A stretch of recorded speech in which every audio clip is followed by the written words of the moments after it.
Harap po sa reklamong paglabag sa Data Privacy Act ang 117 na arestong Pilipinong kawani nang ni-raid na dalawang online lending app sa lungsod po ng Makati.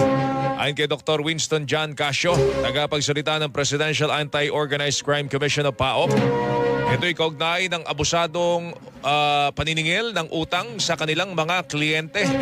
14 sa 113 na arestong Pinoy ang nagsabing tetestigo sila sa korte.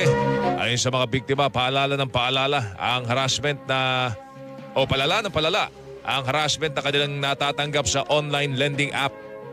Pinadalahan sila ng purinarya, nakukunin daw ang kanilang bangkay. Pinapadalahan po sila ng bumbero sa kanilang bahay at Poso Negro or Sip-Sip Poso Negro, maging mga fake bookings po ng pagkain. Pupugutan daw po ko ng ulo, huwag daw po ako lalabas kasi babarilin daw po ako, ipaparape daw po ako. Buong pamilya ko po